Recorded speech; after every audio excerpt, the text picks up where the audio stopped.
So as we begin review of Module 3 material formally, one of the things I wanted to call out to you is that just as you have you engaged the retake of your Module 1 assessment, yes?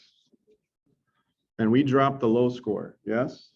And there were comments to that effect on your low score. I'm still scoring other submissions and solutions and such, but we're going to keep at that. And my goal is to get one class done per day and stay married. And I got the seniors done before today. So the seniors are happy and I'm still married. So we're getting there. And, you know, we do want these back in front of you. I will post, I want you to know this. As we begin our engagement of Module 3 material, I will post the final version of the Module 2 assessment sometime later this week. And I need you to finish that off before the week is done, as in 11:59 p.m. Saturday, okay? So I have said this in other classes, and then I have students who are in multiple classes of mine, and if I'm not distinctly careful, then we get our wires crossed. It's like Saturday, 11:59 p.m. is when your final attempt of the Module 2 assessment must be logged. Saturday's date is the 15th of October, okay? And the goal is to go ahead and get that done, and then be in a good place by the end of the week to start taking on some new content and to engage a solution. So what we have here for Module 3, right? We've already explained that incident handling is a big piece, and law and ethics.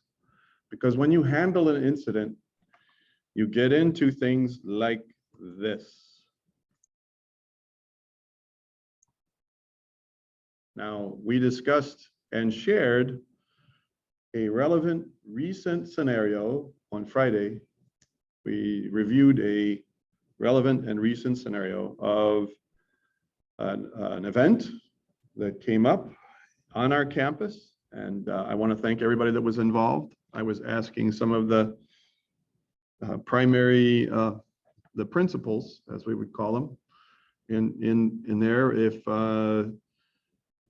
if we should reconsider, or did they have any thoughts about what we shared in class and whether or not that was cool to share on a YouTube video. And so far, everybody is all smiles.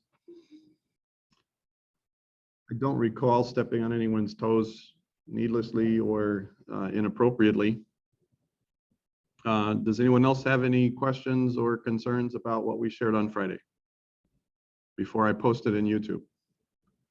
I just thought it might be good for people to reflect on the weekend over that.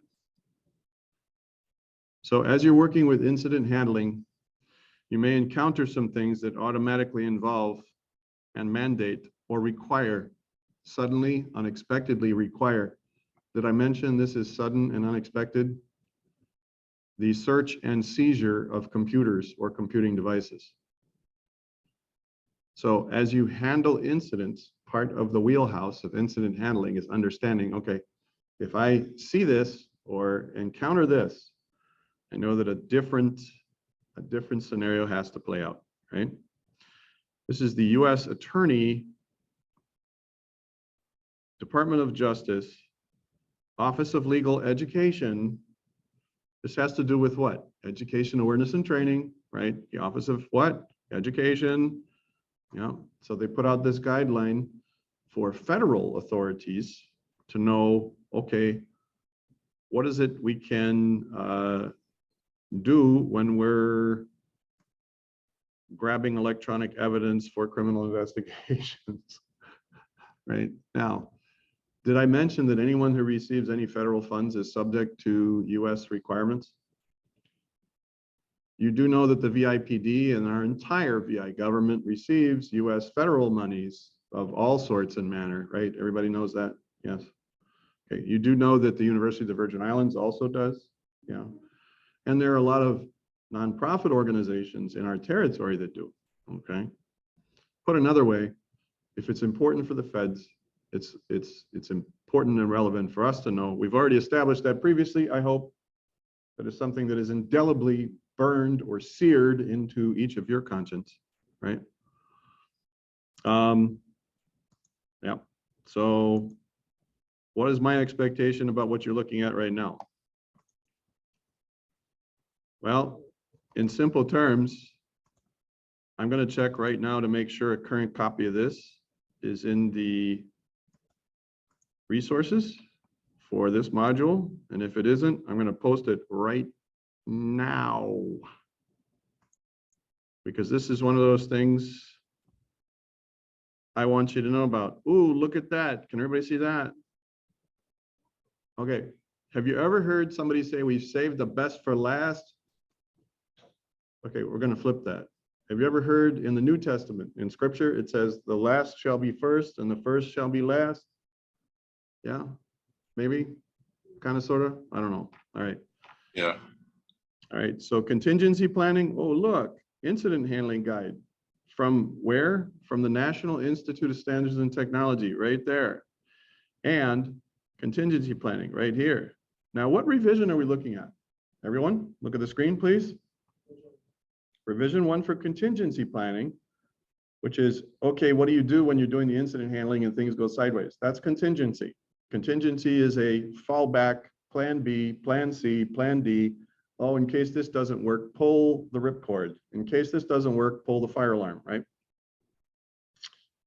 Which version of incident handling? 2. In some cases, you can tell how much longer a thing has been around by the number of revisions. Which came first in terms of federal interests? Incident handling or contingency planning? Which one has the highest number of revisions? Incident handling came first, and then contingency planning became like, and that may or may not hold true if I look at the original dates, but the point is you want to check out the fact that, especially when you have very many revisions, you want to pay attention to those. Now I'm going to do something unusual, just as I check to see if my system is up to date. Wouldn't it be nice if there was recent case law? Does everybody know what I mean by case law?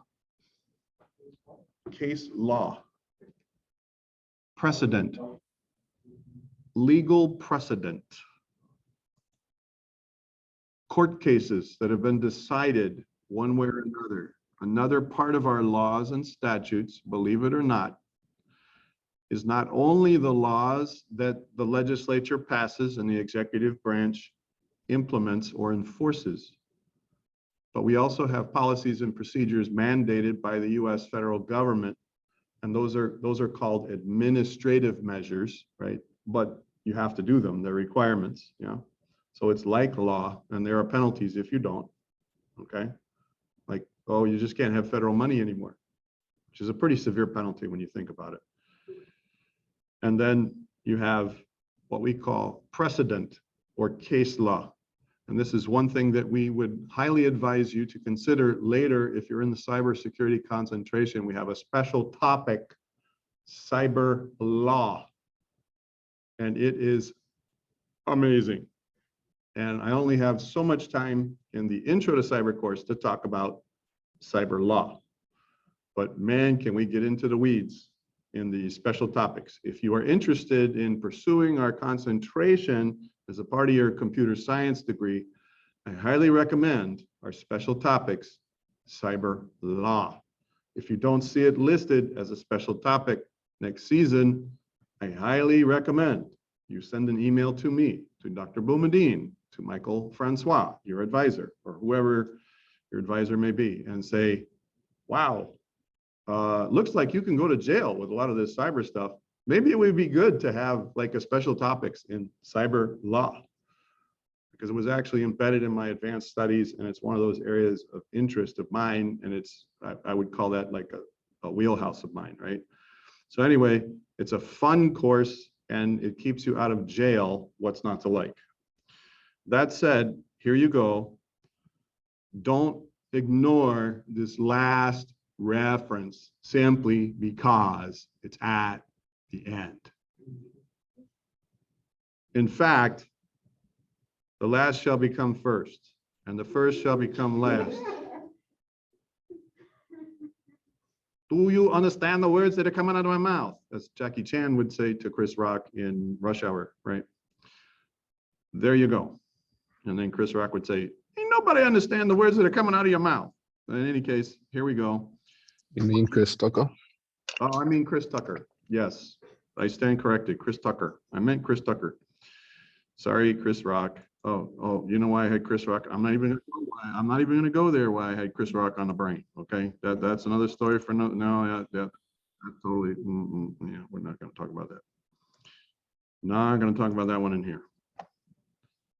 Although, you talk about related cyber. No, I shouldn't. Related cyber interests in the. Yeah. Okay. Chris Tucker is what I meant. Chris Tucker. The same guy that was in Fifth Element. If you've never seen The Fifth Element, you are missing out. It is a cult film, Fifth Element. Chris Tucker, Bruce Willis. And yeah, all right, so here we go. I'm going to dive into this and I'm going to plow as fast and as furiously as I can through incident response and contingency planning. And hopefully a lot of the things we talked about on Friday and we've been bringing up here are going to start to resonate. So away we go, and please do read those references because there's some really eye-opening stuff in there. Like, okay, what can you seize and not seize? When you do, how do you do it? What are the guidelines, right? We'll get into some specifics after a point. According to the Hartford Insurance Company, over 40% of businesses that don't have a disaster plan go out of business after a loss. Does everybody see that? The last bullet? Yes, I see that. Yes. Good day. Did you have a question? Oh, no, I was telling you that I saw it. Okay, thank you. I did say that within 18 months, if a company that depends on its data to operate loses its data catastrophically, that 100% of businesses that have done so have gone out of business. They no longer exist. So that's another statistic, and I could research which research interest it was that identified that, but we're not talking about here we're talking about a disaster plan. We're talking about a disaster recovery plan, DRP, enterprise continuity management is another way of putting it, enterprise continuity planning. If you don't have a disaster plan for the worst case scenarios, 40% go out of business, but 100% go out of business if they depend on the data to operate plainly and they lose all their data catastrophically. Within 18 months, they just roll over and they don't play dead. They start smelling pretty bad after 6 months. An organization's ability to weather losses caused by adverse events depends on proper planning and execution of a plan. Yes. Planning and execution. Execution of a plan means drills. You practice. You walk over to the wall and pull the plug out. You allow some crazy friend of yours to sign a non-disclosure agreement. It's called penetration testing, pen testing. It is deliberate hacking on purpose, and it is a profession that is closely aligned with incident handling. And I'm not going to say a whole lot about that because we could have a separate class altogether, and there is a separate certification altogether for penetration testing. But yes, so the question was raised by Sulaiman, is that white hat hacking? And the short answer is yes. A penetration tester is signed on to try to penetrate your infrastructure, your systems, your network, your data, all of that. And it is considered a white hat function. And then you have black hat, which is considered the bad guys doing it. And then they tell you about it and they expect you to pat them on the head and pay them a reward. And then things get awkward because you're not that interested in paying a stranger that kind of money. And then they start dropping hints, although maybe they don't ever really extort you, which extortion is a felony under federal law. Blackmail, threatening to do a thing, you may or may not know this, is a felony offense, right? So if somebody goes, hey, I expect to be rewarded for my kindness, or I'm going to go to the newspaper and out you, that's blackmail, right? So What's the lesson there? But if you're going to be that kind of person, you might as well just go to the news media and just out somebody, right? If you're that disgusted with what they've done. In any case, let's keep going. Overall planning for unexpected adverse events is called contingency planning. So you have a plan for things that you know about. We have known unknowns. Known unknowns. It is the unknown unknowns that keep us awake at night. I did tell you about a certain Secretary of Defense who was famous for that. Has anybody looked up or researched the name of the Secretary of Defense who served under 3 different presidents over a 35-year time span? The longest standing Secretary of Defense? Donald Rumsfeld. Donald Rumsfeld first served under Ronald Reagan, and then served again and again. And he's the one that came up with the unknown unknowns. And everybody was like running, screaming from the room. It's like, oh, don't. I don't even want to know. All right, organizational units. It is how communities of interest position their organizational units to prepare for, detect, react to, and recover from events that threaten the security of information, resources, and assets. Fun fact, the term organizational unit is actually it is a component of how you best organize an Active Directory enterprise. If you're using Active Directory in an enterprise setting and you don't have separate organizational units, boo! Because for organizational units, you can require different password requirements. It used to be that organizations would not require stringent password requirements because it would make everybody do it. And everybody was tired of having to change their password every 90 days, make it a complex password with at least 14 characters or so on. If you want to really frustrate hackers, you should require 15 or longer passwords with upper and lower case numbers and special characters. When you get to the magic number 15 and 16, there's a tipping point. And when they try to use a rainbow table, when they try to use a lookup of pre-calculated password caches to match against your password cache, because they can't see the password in the clear, they're old and gray. Actually, I think they're dead and buried, and their grandchildren are old and gray, and before they ever get a chance to use that, right? So there's a tipping point, contingency planning. Now, why am I telling you this? There are people who decide for an organization, we're going to have at least 12 characters for a password. And why am I talking about passwords so much? Well, it's the single most common security control that everybody's familiar with, right? If you have administrators who assist with the supervision of clients, as in laptops, desktops, workstations, lab computers, and so on, they should have a certain level of privilege in the domain. They should be in their own separate OU, and their password should allow them to only access the client machines, not the server machines. You do this with organizational units. When you have people in the IT department who have access to servers upon which thousands of clients depend, that password requirement should be dramatically more stringent. How do you do this? Organizational units. So it's no coincidence here. Your author is talking about organizational units without even referring to Active Directory. I am talking about organizational units because it's relevant to this, but coincidentally, if you have an organizational unit with a community of interest, you ought to consider in your domain creating a separate organizational unit for that community of interest. Things like alumni, right? Oh, we can't have alumni in our system because they'll muck with our students and they're gone and they're not with us anymore and whatever. You can put them in a separate OU, you know? And put them in the equivalent of a digital rubber room so they can't hurt anything if they happen to be disgruntled because they made cum laude instead of summa cum laude or magnum cum laude or whatever. All right. The main goal of contingency planning is to restore what? Normal modes of operation with minimum cost.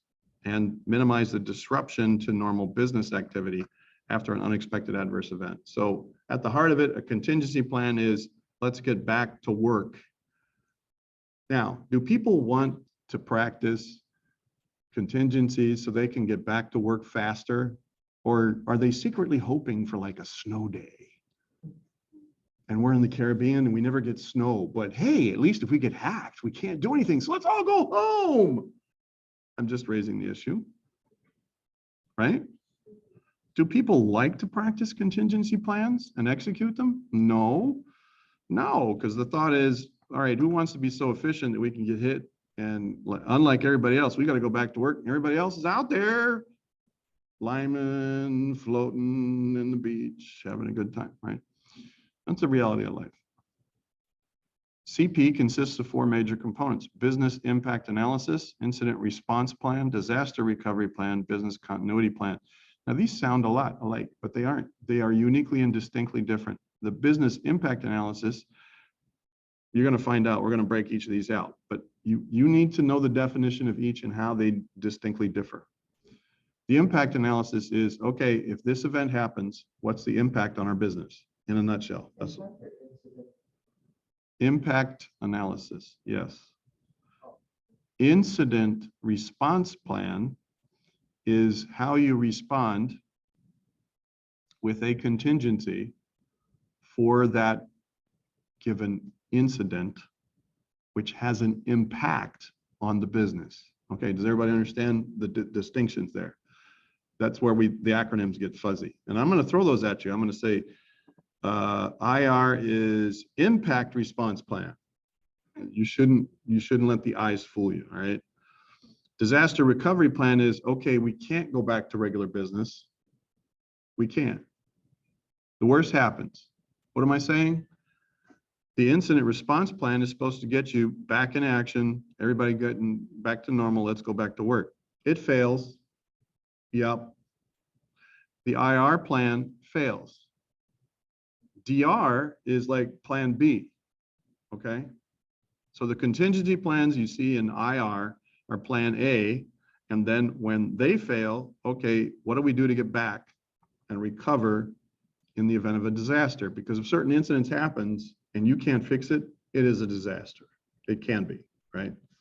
If all of a sudden nobody can use Zoom, nobody can use Blackboard, nobody can use whatever, okay? And everything goes kaflooey. Everybody's going to be in a classroom and we're going to go back to video conferencing. And if you ain't in class, you're not present. And that old school way of doing instruction is a bit of a straitjacket for people who are now enjoying their bunny slippers in the comfort of their living room at this time during class. I'm just saying, okay. Business continuity plan, right? That's the overarching thing. And after you recover, all right, so this is, what do you do while you're fixing the thing that's broke? This is, how do you continue business while you're fixing the thing that is broke, you can't fix? Let's say that again. I know that's a tongue twister. So I'm trying to summarize in a nutshell. Business continuity plan is what you do while you're trying to get your ox out of a ditch. The disaster recovery plan is getting your ox out of a ditch. What do you use if you don't have an ox? So the business continuity plan is, how do you keep doing business when the worst thing happens? And how do you recover from an incident for which a contingency plan fails? Now, I know this sounds kind of weedy, but that's why they have a specialty certification for this right now.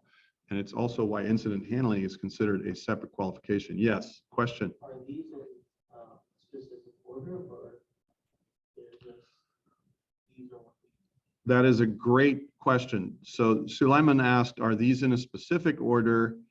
And the short answer is yes, but there are subject matter experts that consider enterprise continuity planning or business continuity planning to be the overarching umbrella, and that business impact analysis, incident response planning, and disaster recovery, those are components of your enterprise continuity planning, right? So you're going to see some definition You're going to see some context-specific definitions depending on who the certification or, you know, the certification authority is. And it's a moving target. So if you see business continuity planning, or BCP, was recently replaced with enterprise continuity planning, and it took up like a bigger umbrella that incorporated all of these, and BCP was one of the components for ECP. But then, crazy as heck as it is, because this is all new and it's evolving very rapidly, you'll see research that refers to BCP/ECP. I'm like, oh, come on, make up your mind, guys, you know? It is business, now, technically speaking, I want you to understand, business continuity is what you're doing while you're still trying to get the ox out of the ditch. How do you continue operating when and you're gonna say, well, wait a minute, isn't the contingency plan supposed to do that? Well, it's supposed to return you to normal operations. Now, if that fails, the effort was to return you back to normal. So there are extra criteria for each of these levels that count. The disaster recovery plan is designed to get you back to what? Normal. When the contingency plan to resume or continue normal doesn't work. Business continuity plan is what you do in the meantime to keep the doors open. Because if you don't try to do something for your customers, they're just gonna say, okay, well, when should I check back with you? And you're like, I don't, maybe next week, maybe next month. How long do you think they're gonna wait? A lot of businesses went out of business during COVID-19. They did not have a business continuity plan. When half of their staff did not show for work because they had COVID, they didn't have a way to keep operating, right? So the business continuity plan at its core, initially, in terms of legacy content and knowledge, it's like, okay, I'm getting my ox out of a ditch. I have a deficit in my staff. I have to cover the bases or I can't provide services. Here's what I'm doing to keep running in the meantime. I'm outsourcing. I've hired temps. Yay. Okay, that's a thing, right? You pick up the phone, you call headhunters, are us, and you hire temps. And hopefully they're trustworthy temps. All right, let's keep moving because we have a lot more to cover. Depending on the organization's size and business philosophy, IT and InfoSec managers can either create and develop these 4 contingency components as one unified plan. Wasn't I just saying that? I was just kind of saying that. Or create the 4 separately in conjunction with a set of interlocking procedures that enable continuity, right?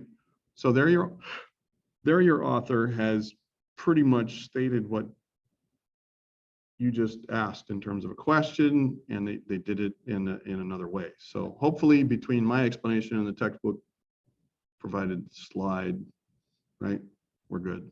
Any questions? Okay, so each of these is a major component of contingency planning, except what? Which one's out of place? Business loss analysis is correct. It's called business what?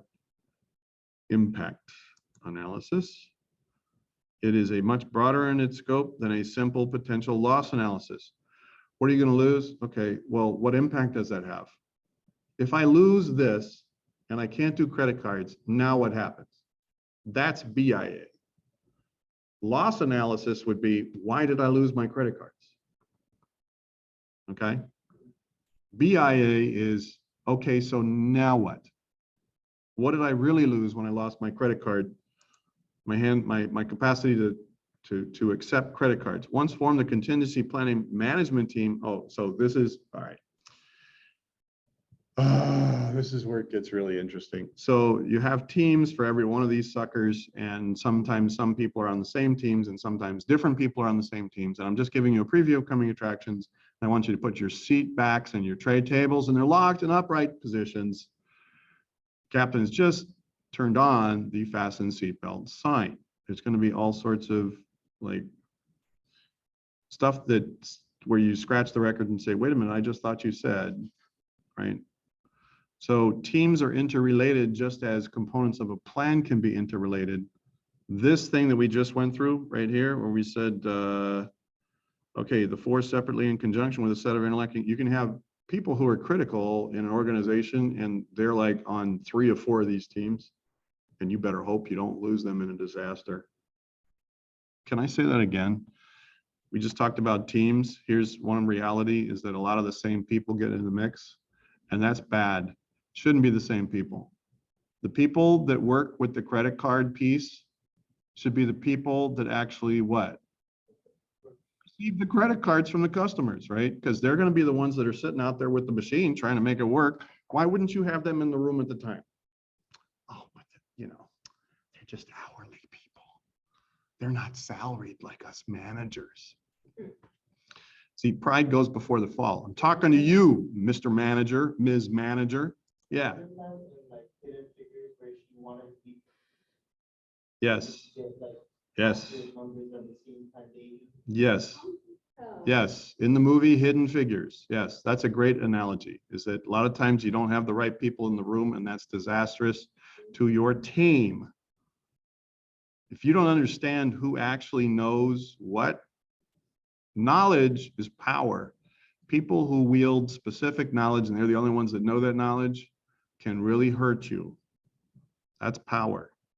That's different than authority. We have people who are in a given position and they don't know how to use that authority.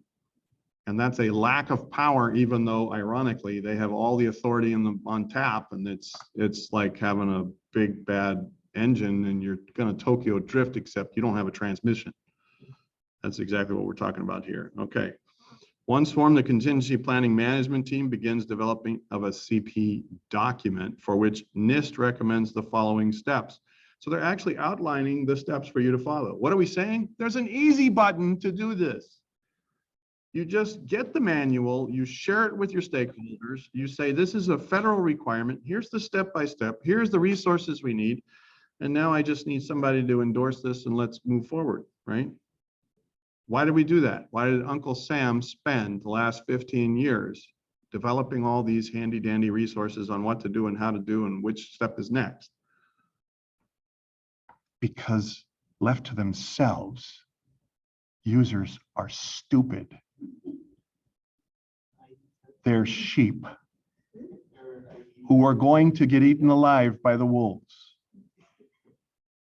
That's why, okay? And so here's a, hey, I'm going to be a shepherd. Here it is. That's what we're talking about. CP component, policy components. What do you put in your policy so your policy is effective? It's in the NIST manual. There it is, right there. Okay. A call for periodic risk assessment and BIA by the CPMT. You're going to get a finance, I guarantee you, you're going to get a finance person that goes, risk management was in chapter 4. We've already done that. And I'm like, yeah. Do you have a budget you present to everybody? Yes, of course. How often do you do that? Each year. Why? Does anybody walk into your annual budget presentation and go, I'm sorry, why are we here? You gave us a budget 5 years ago. Why are we wasting time with you in the room? That's because things change in money terms. Wouldn't you agree? Doesn't money change often enough? You know how you get finance people? And I'm sorry, I'm very cynical right now, and it's Monday, and 60% more people have heart attacks on a Monday than on a Friday. And I'm hoping to induce a little bit of chest pain in the thorax of certain administrative and finance individuals that I was traumatized with in previous job scenarios. And I'm hoping that they'll tune in and watch this YouTube video. All right, I better just change the channel here. But in simple terms, right? You say, when people say why we just did that, why we just had that drill, why we went through that last year, you say we do other things on an annual basis all the time. We have annual performance reviews. We have annual pay raises. This is where the HR people get involved, and they should be keeling over on the floor, because HR folks are like, they can be good, they can be evil. And there's a cartoon strip that actually pokes fun of HR personnel because of their role in lowering costs, but causing major problems for the staff they're supposed to support. It's called Catbert. And the name of the cartoon strip is Dilbert. And Dilbert was a tech support / cyber guy, and it's hilarious. And everybody should read that comic strip. Because if you want to know about contingency planning, half the time they talk about disasters in the cartoon strip. A call for and guidance in the selection of recovery options and business continuity.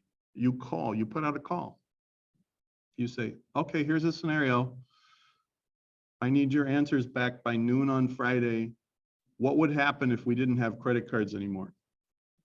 I'm picking on credit cards all the time because we take credit cards for granted. And if somebody figured out how to shut down credit cards, kind of like shutting down DNS. I'm just saying. There are certain things like Active Directory logins. If somebody figures out how to gum that up, we're all screwed, right? I mean, because I don't carry that kind of money with me. And here's the fun part. We had a recent scare with Tropical Storm Fiona, and they said, quick, get some money, have some cash on hand. What do you think happened within 15 minutes at every ATM? What do you think? Yeah, they got System overlooked. went down. Yeah, everybody drained all the cash out, and it wasn't long before they had to put a sign and they said, "Up, we're out." So, I think that happened with the app too, because when I tried to move some money from the Mi Banco account, it Yes. said systems is experiencing issues and it cannot be opened. yep. Yeah, I noticed that like websites have so much, like they have so much users right, overall that have like accounts on their website, right. but the website itself is not able to handle all the users at once. Yes. So what we're talking about is what's known as a surge capacity. So Suleiman said, hey, he's noticed on websites that that bog down the number of users, especially when there's an increase. This is called surge capacity. One of the things that we understand is that if there's a disaster coming, what do most people want to do with regard to grocery stores? They all flock to the grocery stores, and what do they buy? Water and non-perishables. Right. In some cases, they buy lots of rum, depending on the disaster that's coming. And that's another story for another time. But yeah, a lot of times they buy water, they buy bread, they buy all the staples. And if you blink, they're all gone. Right. And that's one thing that is just a quick example of the kind of dialogue we understand in common daily terms here in the US Virgin Islands, what contingency planning is all about, because we've lived it. We just didn't formalize it with all these fancy terms, right? What's your backup if there's no bread? If there's no eggs? If there's no water? What do? How do you work this? I have a filtration unit on a shelf in my place. If I have to, I can filter water if I don't have access to drinking water. Now, would I want to use that? No. Should I use it? Probably once a year to see if it's still working, right? Identify that. Why? Because within 3 days without water, you're dead.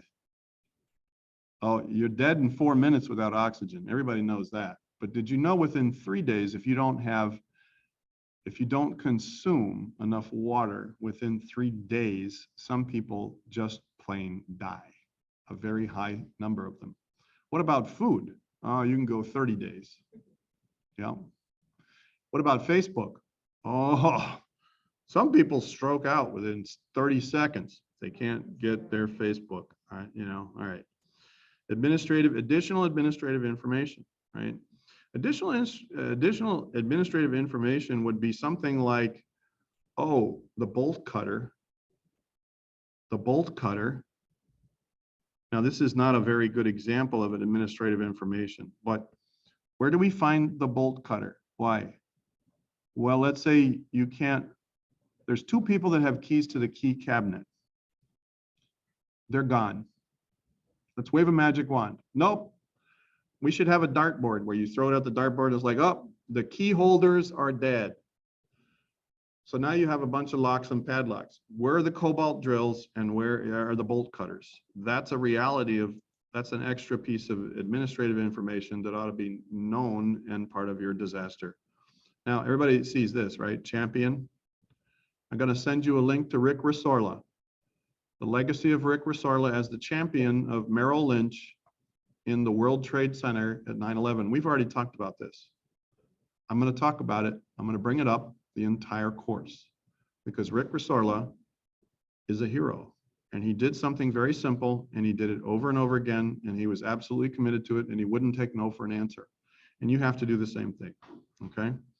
You have project managers, team members, and so on. This is all common sense, but I want you to notice, see, here are the planning teams, IR, DR, BC, and CM. Everybody knows what we mean by CM, don't we? Don't you love it when they throw a new one in there? We've been talking this whole time and now here's a new one, right? Here's a new, like, it'd be like crisis management maybe?